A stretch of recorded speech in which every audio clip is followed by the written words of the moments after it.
birthplace of the Taliban. 54,000 square kilometers of insurgency, tribal rivalry, and blood feuds. I need eyes on that road. There's gonna be fireworks.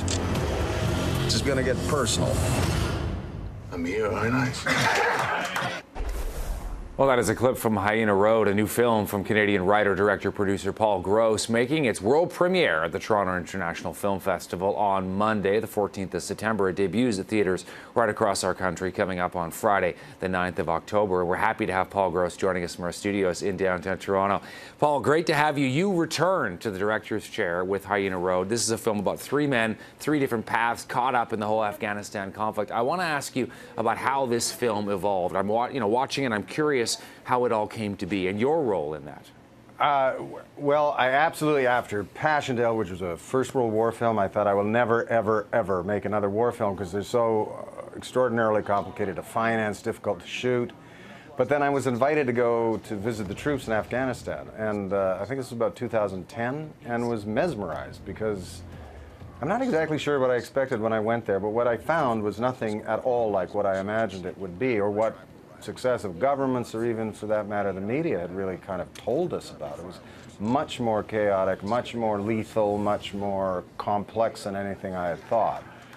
And so I thought maybe I would go back with a camera team, and we went back about, I don't know, 8 months later or something, and we're there for a couple of weeks just shooting everything we could. We were way out at a forward operating base. And it's in that trip that I started to think, well, there might be a film in here, because I would talk to lots of soldiers, and I met a lot of Afghans who worked with us in intelligence matters, and went out on foot patrols and that kind of, I got a kind of sense of things. And so the film itself is actually cobbled together from stories soldiers have told me, from characters. All of the characters in the film are based on either composites of people or on real guys that I met there. And so I think it's a fairly, I think I can say without too much fear of being contradicted, that it's authentic and it's extremely accurate to the nature of what modern warfare is as practiced by us in Afghanistan. The war in Afghanistan, as you know, had such a searing sort of impact on Canada, on our national psyche for many years. And I want to know how you're hoping this film might be part of that narrative or part of that conversation. Now, the role that Canada had in Afghanistan is to a large extent over, but your film, what are you trying to do with it? Well, I guess what I felt while I was there is that this is kind of what the face of modern warfare is going to look like for the foreseeable future. Of course, there will be certain things that are different, but the world is increasingly, obviously, pretty unstable, chaotic. It seems relatively likely that we'll be engaged in something again in the not-too-distant future, and I feel as though we as citizens ought to have some sense of what it is we are asking our fellow citizens to do when we send them to war. I certainly had no idea of how of just the scale of the challenge that they face. And I think it's probably important for us all to have some sense of what it is they do.